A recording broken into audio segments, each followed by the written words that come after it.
Britain's royal palaces. Majestic. It's absolutely dripping in history. Luxurious. The White Drawing Room at Buckingham Palace is like a scene from a Disney film. And packed to the rafters with incredible secrets. Secrets that the royal family would much prefer not to be made public.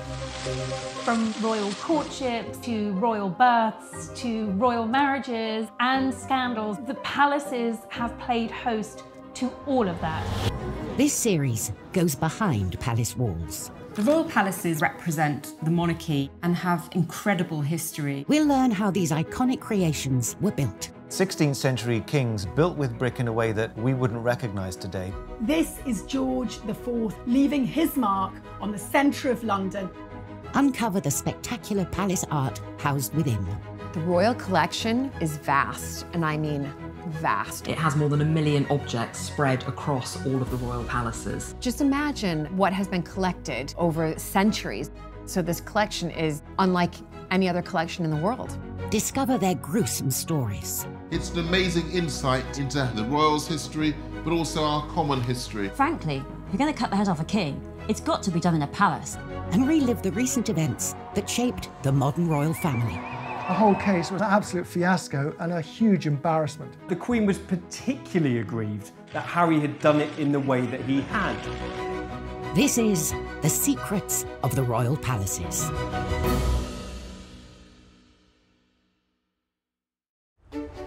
This time, royal security under the spotlight as the Queen gets locked out of her own palace.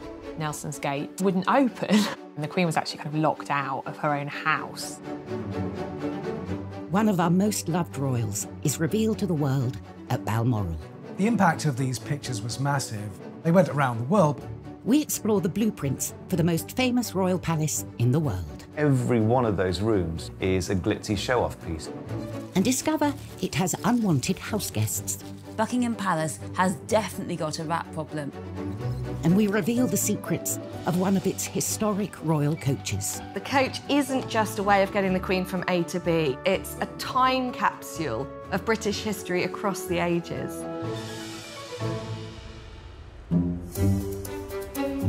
Royal palaces are found in every corner of the UK, from Balmoral and Holyrood in Scotland to Windsor and Kensington Palace in England. There's no doubt that the royal residences are unrivaled, I think, around the world. You know, you have centuries of tradition, priceless artefacts, really important pieces of British heritage on display, and I think we're very lucky to have them. And the history and heritage continue inside the palaces as well, as they also house thousands of priceless treasures. Well, the Royal Collection is completely incredible. It is the largest collection of art and furniture and beautiful treasures in the whole world. It's really effectively all of the things that have been collected by monarchs over the years. So therefore, it's a brilliant collection that reflects our nation's evolution and historical significance. The Royal Collection tells us amazing things about the last 500 years of British and world history. But at Kensington Palace, one of the most historically important artefacts is hidden in plain sight. The weather vane sits on top of Kensington Palace. Built in 1605, the palace is one of the country's most popular visitor attractions, with over 500,000 people a year walking through these gilded gates. I think most people who come to Kensington Palace are hoping to spot a royal. Sitting on the roof, this weather vane is one of the palace's most incredible secrets, a beautiful golden object nestled between the royal chimney pots. When you approach Kensington Palace, if you look up on the rooftops, you might just make out the glitter of a weather vane, but there is more than meets the eye to this thing. In 1689, the new monarch, William III, and his wife Mary, picked Kensington Palace as their home. These were turbulent times. Crucial battles were being won and lost on the high seas. Everyone was looking for an advantage, and this unassuming weather vane would become William's secret weapon. He had his navy out at sea at battle. And by knowing what direction the wind was blowing in, he'd know whether battle would go in his favour or against him. But it's what lies beneath this weather vane that makes it one of a kind. What William did was he commissioned a really ingenious object that's somewhere between art and engineering. And what it meant was that he didn't need to be outside to see the direction of the weather. Down in the King's Gallery, there is a map above the fireplace. This map is so important because it became the very centre of King William's military operations. It's got the 4 continents in the corner, and Great Britain has been made much larger in scale in comparison to the rest of Europe, particularly France, with whom England was at war at the time. It's an amazing work of art, but what's incredible also is the metal dial and how that works. Connecting the two are a series of pulleys. So as the weather vane moves on the roof of Kensington Palace, a dial shifts on the face of the map. Instantly, William could see the direction of the wind and plot his next military manoeuvre on his map. It was a game changer, giving him a crucial edge over the enemy. William and Mary made a lot of changes to Kensington Palace, but the wind dial really is the most ingenious thing that they created. And amazingly, it's still in perfect working order more than 300 years later. William's weather vane may be subtle and hidden away, but Kensington Palace most certainly isn't. It's one of the most public and easily accessible of all the palaces. For privacy, the royals retreat up to Scotland, to their most secluded palace, Balmoral. Located 100 miles northeast of Edinburgh, Balmoral Estate has been a royal palace since 1852, when Queen Victoria and Prince Albert bought the land and commissioned the castle. Balmoral is where the royals go on holiday, but it's not like the kind of holiday the rest of us have. They are woken to bagpipes in the morning. They are piped into dinner in the evening. They dress up for dinner in formal clothes. It's quite a rigid life, but between those markers during the day, there is enormous freedom.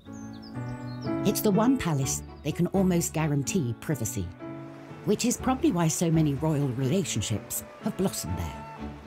The Duke and Duchess of Cambridge spent time there when Kate was first being introduced to the family. But probably the most famous Balmoral romance happened in 1980.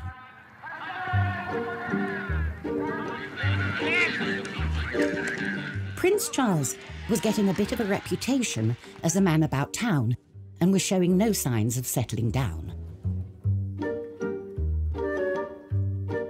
The first duty of the Prince of Wales was to find a wife and produce heirs to the throne, because that is their #1 priority, securing the line of succession. After a series of failed relationships, pressure was mounting from within his family for him to find a suitable match. He was over 30. He had had a string of girlfriends. His father felt that it really was important that he needed to settle down, stop being a playboy, stop playing the field, and find a wife. And the press was also getting restless, going into a feeding frenzy whenever Charles was seen out with a lady. There was a lot of speculation, poor fellow, whenever he was seen with anybody, is she the one? He did feel pressure, there's no question, from the press, from the media, and indeed from his own family. Then, in September 1980, Prince Charles asked the Queen to invite his latest girlfriend, one Diana Spencer, to Balmoral for the weekend. A positive sign that this relationship was important to him. But for any potential wife or husband, there is a secret tradition that takes place at this royal palace. The Balmoral test, a pretty terrifying moment for any would-be royal girlfriend. You're really given the once up and down by the rest of the royal family. You've really got to know your P's and Q's. When you stay in one of the royal residences, I mean, there's a lot of pressure to try and get it right. And other girlfriends of Prince Charles had fallen down. Would Diana pass the Balmoral test? This was a make-or-break moment for the budding relationship.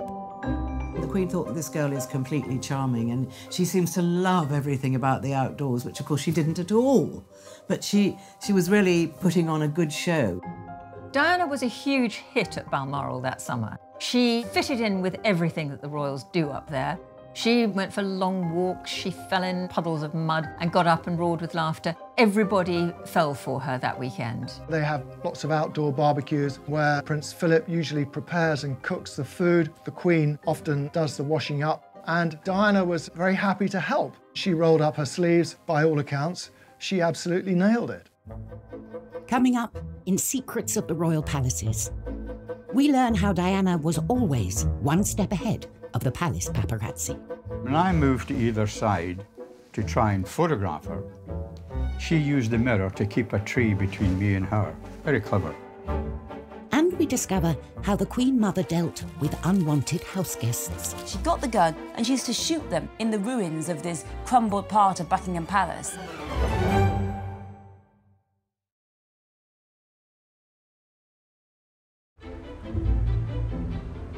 The royal palaces come in all shapes and sizes.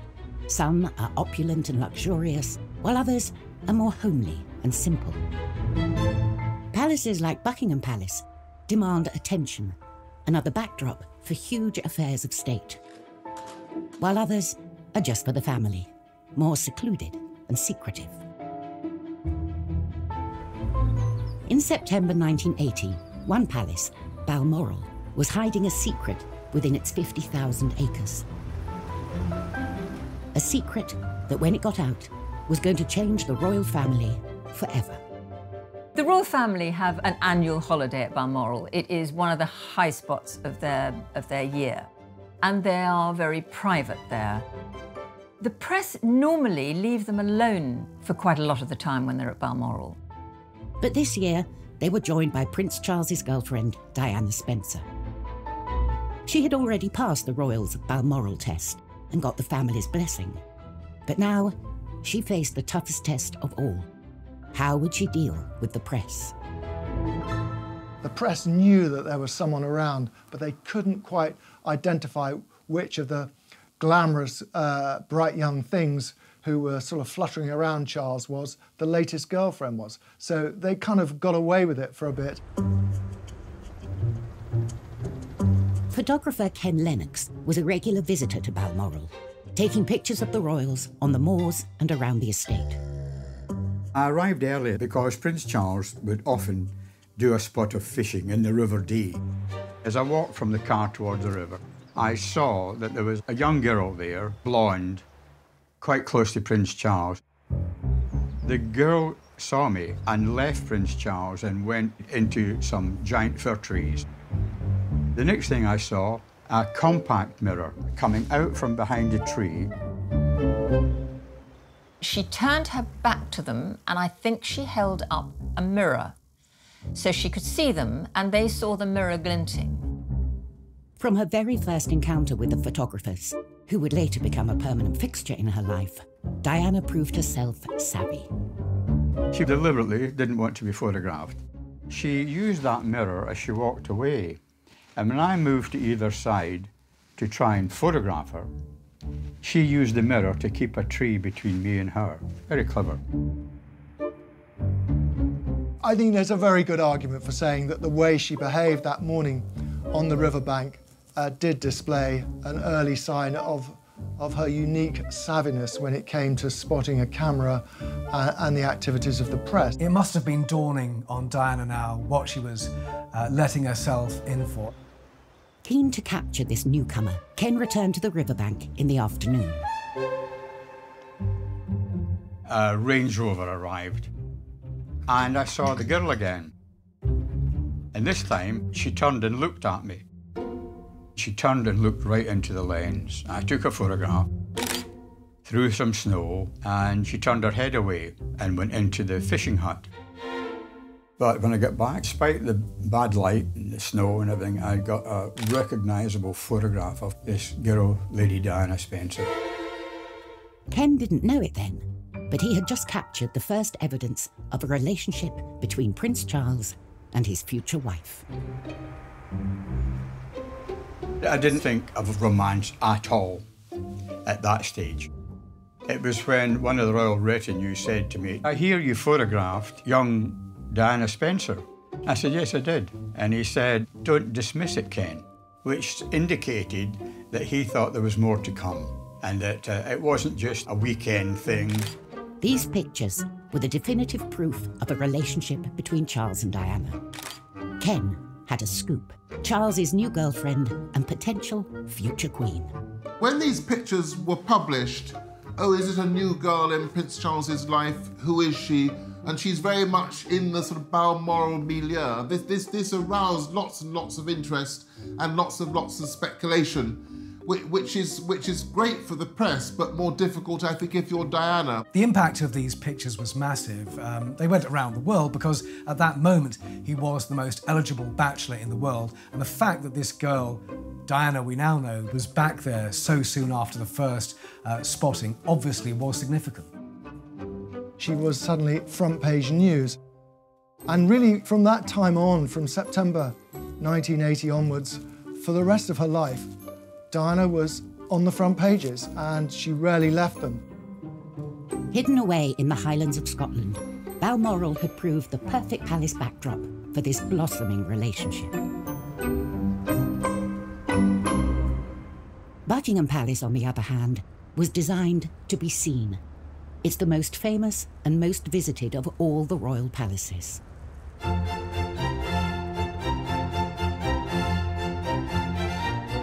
You can't miss Buckingham Palace slap bang in the centre of London.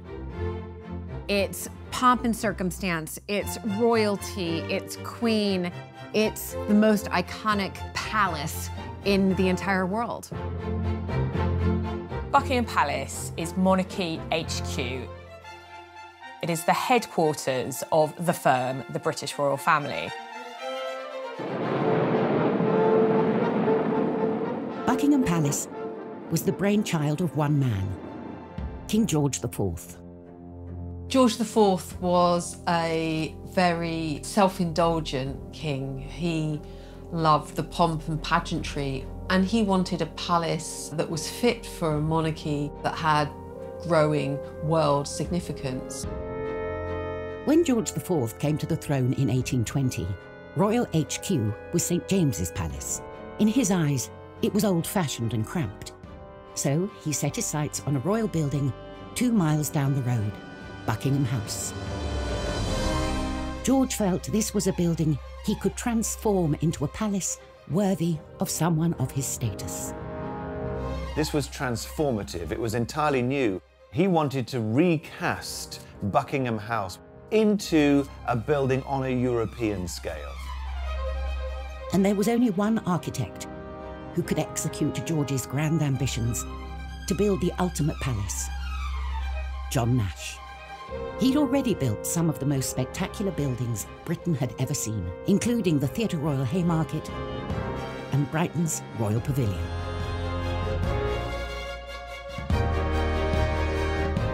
George IV, the showman, always wanted to show off, and Nash was the man to do it for him. Nash had turned the middle of London into a theatrical promenade. He was ingenious. Nash set about transforming Buckingham House into George's vision of a royal palace, doubling the main block in size and massively enlarging the rest. This is George IV leaving his mark on the centre of London. But only part of Nash's exterior remains today, and it is only seen by a privileged few. For those lucky few invited to a garden party, say, there is an opportunity to see the rear elevations. Yellowy sandstone, sloping down to lawns, and beyond them, gardens, a lake. It's a neo-French classical style, and it's now, of course, hidden from public gaze. However, the back of the palace was relatively dull in comparison with George and Nash's plan for the front. The pièce de résistance was Marble Arch. The arch was built in front of the palace as its grand entrance. It's the first building in Britain ever to be entirely built of Carrara marble from Italy. Every time the monarch swept through there, it would be with an imperial grandeur. But unfortunately, George never did get to sweep through the arch. He died in 1830, aged 67, before his grand palace was completed. The first monarch to move in was Queen Victoria in 1837, but she felt the palace wasn't big enough and started a major expansion project. She added an east wing. She basically needed more room for the kids. And the first casualty of her build was George's Marble Arch. This arch was basically in the way. It needed to be moved for her to extend the palace. Marble Arch was painstakingly moved, stone by stone, to its current location at the end of Oxford Street. Marble Arch used to be the entrance to Buckingham Palace. Now it's sort of in a busy roundabout. It must have been something of a heartbreaker of a job to dismantle something and then rebuild it for no purpose. As what? A folly, an eye-catcher? It just sits there. It was a monument that no one really wanted.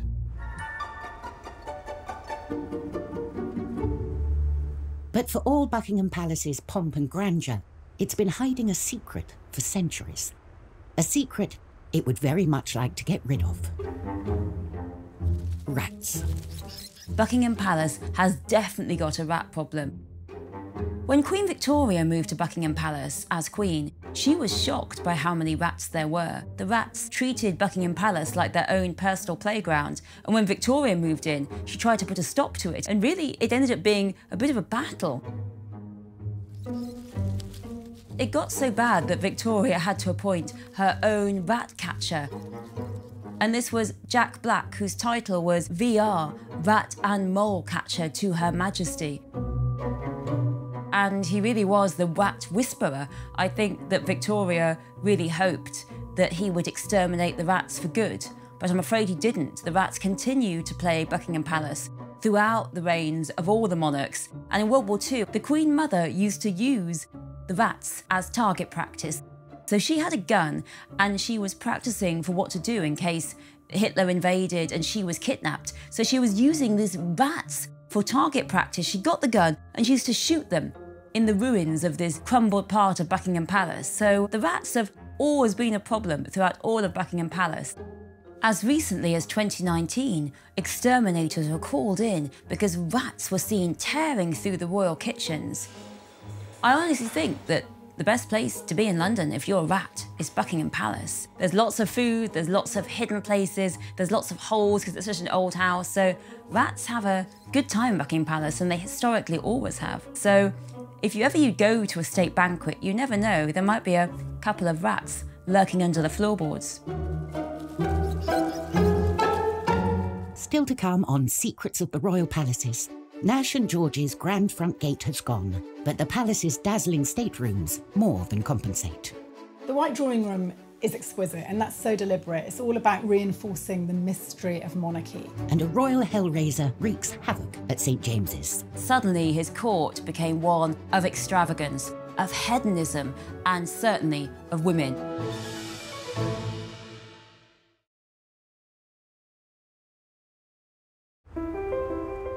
The British royal palaces are as individual as the monarchs they house.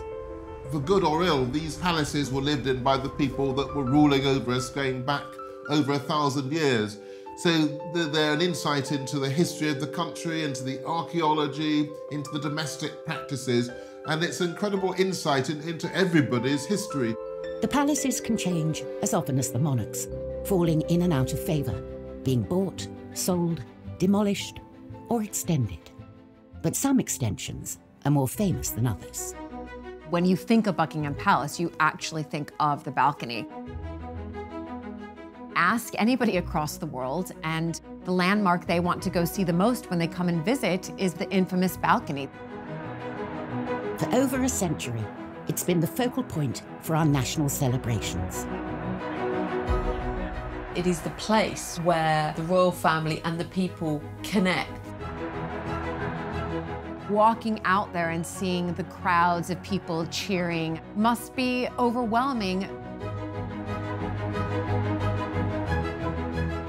This stone platform has become the place where we welcome new monarchs and celebrate royal marriages. On this balcony, some traditions have been shaped by popular demand. Prince George of Kent and Princess Marina became the first royals to wave to the crowds in 1934. And in 1981, Prince Charles and Princess Diana bowed to the crowd's cheers and became the first newlyweds to kiss on the balcony. A tradition that continues today.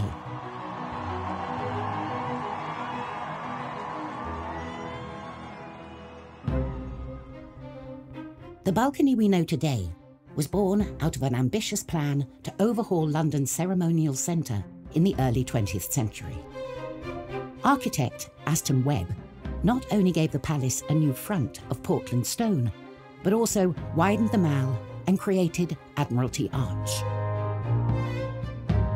I think if George IV had seen Buckingham Palace today, he'd say, "That's what I was talking about." It starts with Nelson's Column in Trafalgar Square, and then you come through Admiralty Arch, which is a version of Marble Arch.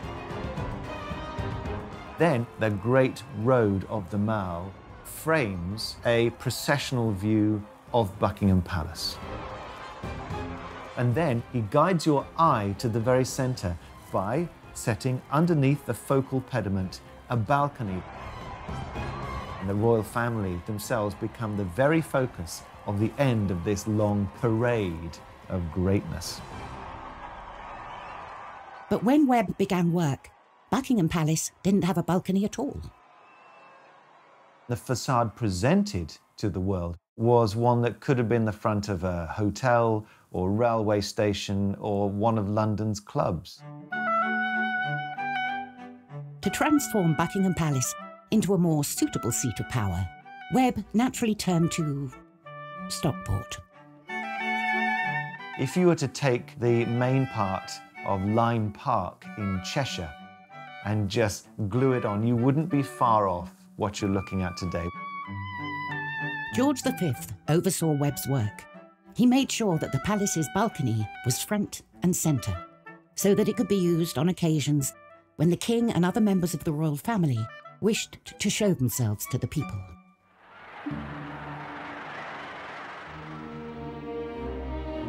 Just months after the building was completed, World War I broke out, and the crowds gathered to seek reassurance from the king. But perhaps the balcony's most defining moment came on VE Day in 1945. They talked of it being draped in crimson and fringed in gold, you know, across the sort of grey slash that is the frontage of Buck Pal. There is this kind of extraordinary flicker of hope and majesty around which everyone could gather and cheer and say hallelujah because the war was over. It gives a focal point, if you like, for national emotion. Millions watch the royal family standing on the palace's balcony, unaware it's a copy of a Stockport stately home. But not all monarchs use their palaces to celebrate moments of national pride. Back in the 17th century, one particular hell-raising earl used St. James's Palace to throw bashes that threatened to ruin the reputation of his king, Charles II. Charles had a group of male friends, which was perhaps the most shocking group of male friends you could possibly imagine, and they were called the Merry Gang. His court became one of extravagance, of hedonism, and certainly of women. The head of this lot was John Wilmot, 2nd Earl of Rochester, who we know now through what are the rudest poems in the canon of English literature you will ever find. I mean, there aren't many about trees and flowers, frankly. That everyone is about, well, about a penis, really, that kind of thing. But actually, Rochester did go too far. And what he did was he wrote this poem called A Satire on Charles II, and it was savage. It savaged the king, it savaged the court, and it was so disdainful. And this is the worst line for me.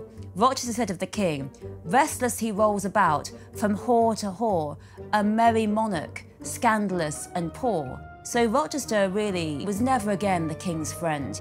This poem marks the final break. That was the end of Rochester as being part of the king's court until his death, finally, fittingly, of syphilis in 1680.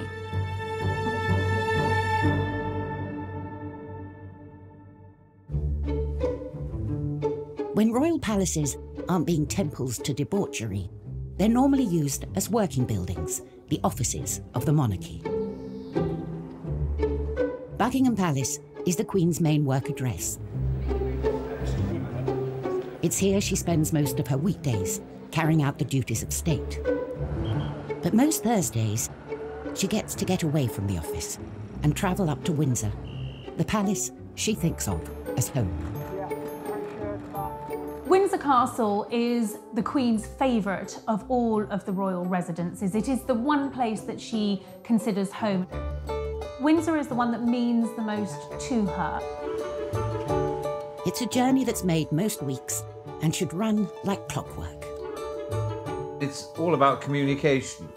When Her Majesty leaves Buckingham Palace, they will choose a route and through an encrypted system will inform Windsor Castle that Her Majesty is on way and that the ETA is roughly half an hour or whatever. But on the 5th of March, the Queen turned up at one of the palace's many side entrances, ready to start her weekend, only to find the gates of the castle firmly shut. The convoy arrived at Nelson's Gate in Windsor. It wouldn't open. And the Queen was actually kind of locked out of her own house. Normally with royalty, it's rather like the door at number 10, it opens as you arrive. Similarly with royalty arriving at a palace, the gates open and then the gates shut after she's gone in. But just didn't seem to happen this particular day, which is astonishing, really. Clearly, communication went wrong with whoever was charged with opening that door. The Queen, who values punctuality, can be seen looking very fed up in the back of her car with one of her dogs for company.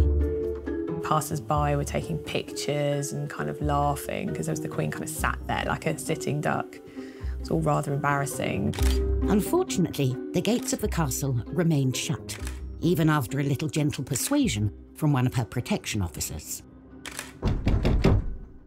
One of the bodyguards got out, a female bodyguard. I think there was an attempt to kick at the gate.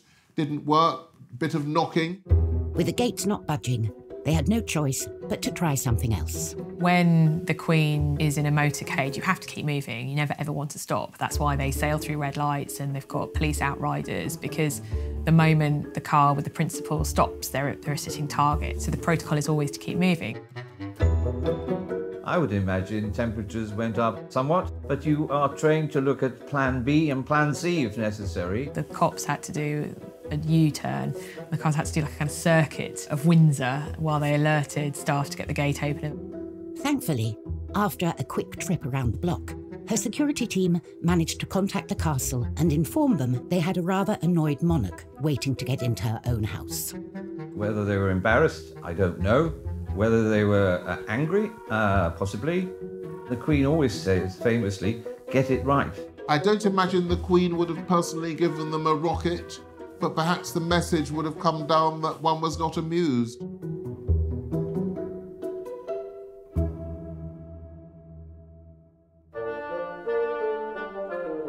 The royal palaces house an extraordinary range of art and design objects, and some are as practical as they are beautiful. None more so than the Queen's collection of carriages, a vital and iconic part of any royal celebration.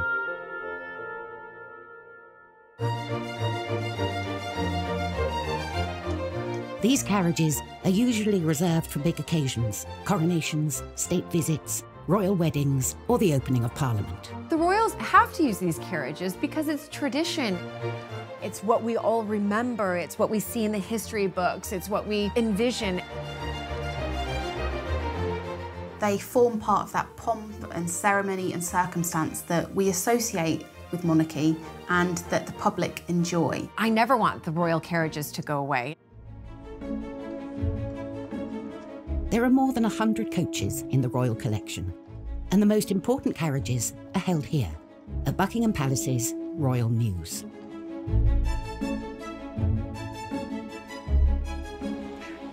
The newest coach on the Mews is the Diamond Jubilee State Coach, which made its first appearance in 2014 as the Queen set out from the palace for the state opening of Parliament.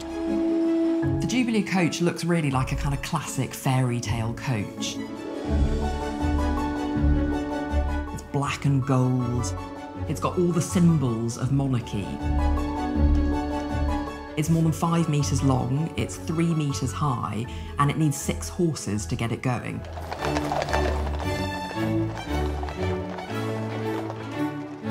And of course, the perfectly clean and large windows allow her subjects a glimpse of the monarch as she passes by. We can see them much better. If they were in a car, it's faster. There's not as many sort of open windows. So the carriages, you can definitely get a better peek in. And due to a secret 360-degree camera hidden in the golden crown on the top of the coach, the Queen gets to peek out at her subjects as they peek in. Coming up on Secrets of the Royal Palaces, we reveal the secrets hidden inside the Queen's most luxurious carriage. You can see immediately that something special is going on.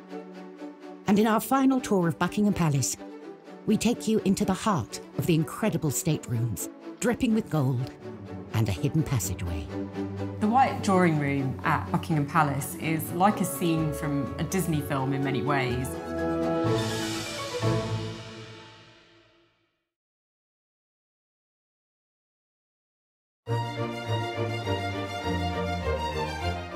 The Diamond Jubilee coach, the newest and most high-tech of the coaches on the Mews at Buckingham Palace, had its first public outing in 2014.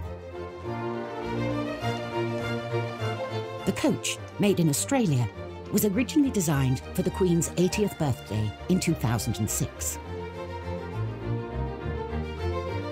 The coachmaker was a man called Jim Frecklington, and I think it's fair to say he was an obsessive. He had actually already designed a coach for the Queen. That was the Australian state coach that was gifted to her in 1988. But with this, he wanted to do something even more extraordinary. Frecklington wanted the coach to be history personified and packed with historic artefacts. You can see immediately when you look inside the coach that something special is going on. It's got this incredible patchwork of different small wooden panels. There's a piece of Canterbury Cathedral, there's a piece of Carnarvon Castle, there's something from 10 Downing Street, you've got something from Henry VIII's flagship, the Mary Rose, there's even something from the apple tree that Isaac Newton sat under. The handrails are a very personal touch for the Queen because they come from the decommissioned royal yacht Britannia. The coach isn't just a way of getting the Queen from A to B. It's a museum on wheels. It's a time capsule of British history across the ages.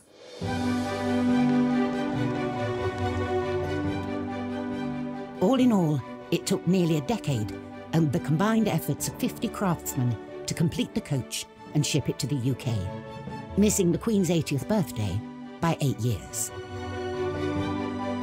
But the final result is truly extraordinary. Ultimately, it wasn't just made to be this wonderful plaything. It's actually a serious working piece of equipment. So it's very much a working work of art. And with its elegant combination of glamour, history, and modern convenience, it's a coach well worthy of its place in Buckingham Palace's Royal Mews.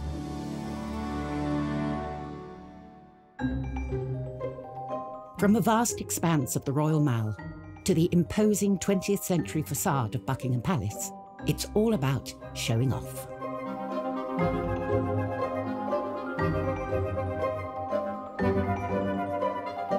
Will you walk in, it's a little bit like the TARDIS. You get past the kind of dull grey exterior and in you go, and all is opulence, and this wonderful sense of being transported into another world.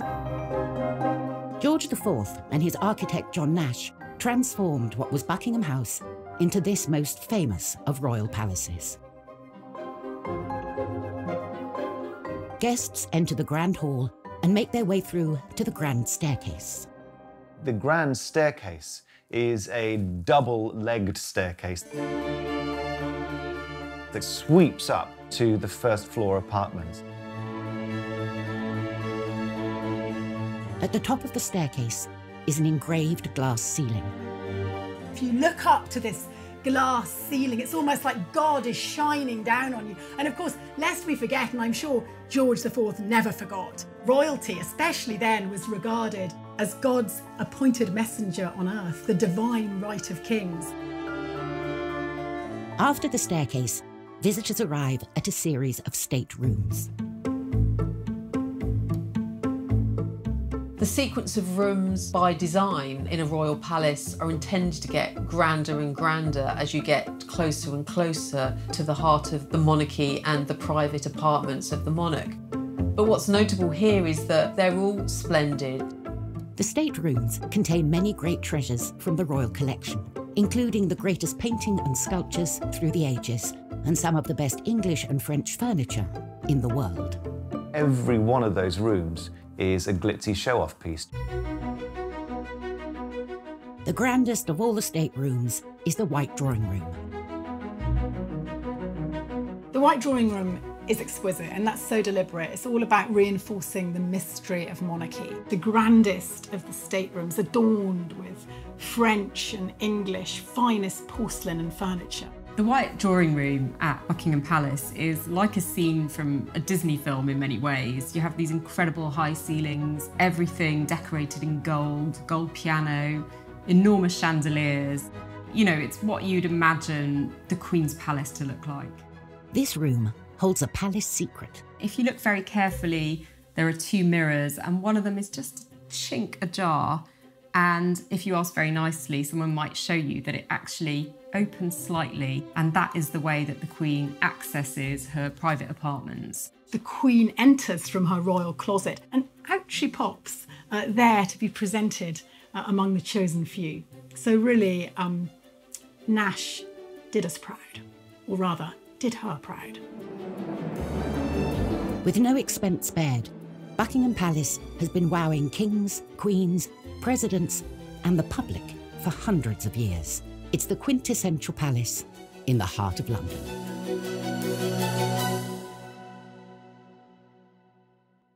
Next time, an ex-royal butler accused of stealing from the palace reveals the impact of these shocking charges. The bottom of my wall fell out. I was heading straight to prison. We uncover the secrets of Balmoral, a favourite getaway for generations of royals. This was their patch, where they could do things how they liked. And tensions rise at the palace as President Trump breaks the rules. Trump knew he needed to be on the very best behavior.